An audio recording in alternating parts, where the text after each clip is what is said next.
আমি আজকে সেহরির জন্য শোল মাছ রান্না করব। আর শোল মাছ আমরা 4 জন মানুষ, 4টা শোলের ডুমা রান্না করব আর দেশি 4টা কই মাছ ভাজি করব। সাথে থাকেন, তাহলে আমি শোল মাছের ডুপাচিটা করি।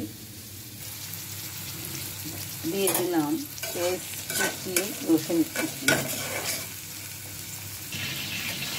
দিয়ে দিলাম মরিচের গুঁড়া, হলুদের গুঁড়া, সজের গুঁড়া, জিরার গুঁড়া। আর মাছ ভাজার জন্য তেলটা দিয়ে দিলাম। পাইপেনে বোটের পানি ছিল।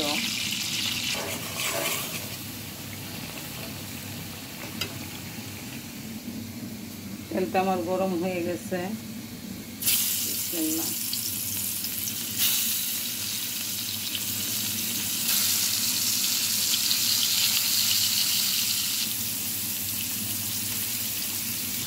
মশলাটা আমার কষানো হয়ে গেছে, এখন আমি মাছগুলো দিয়ে দিব।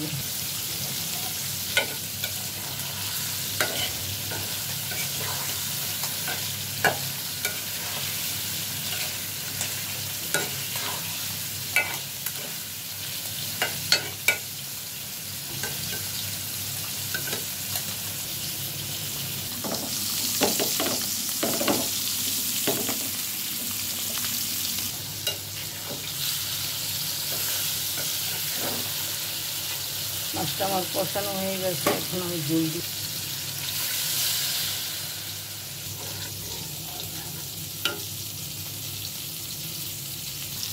এক পাশ আমার মাছগুলো হয়ে গেছে, উল্টিয়ে দিলাম সবগুলো মাছ। 4টা কাঁচামরিচ দিয়ে দিলাম।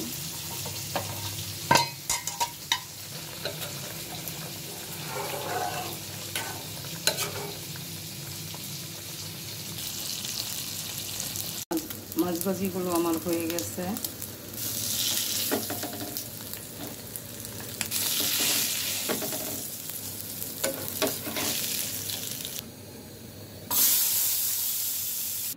একটা 5 রাত, একটা 5 গড়ি দেখানোর কারণ একটাই, আমি সব সময় 12:30টার দিকে সেহরি রান্না করতে আসি। 2টা বাজে আমার সেহরি রান্না শেষ হয়। গরম গরম সেহরি খাই, ওইটার মজাই আলাদা। আমার শোল মাছের ডুপাচিটাও হয়ে গেছে। এখন আমি চুলাটা নিভিয়ে দিব। পেঁয়াজ ভাজাটাও আমার হয়ে গেছে, মাছ ভাজিটাও করে নিলাম। ধন্যবাদ।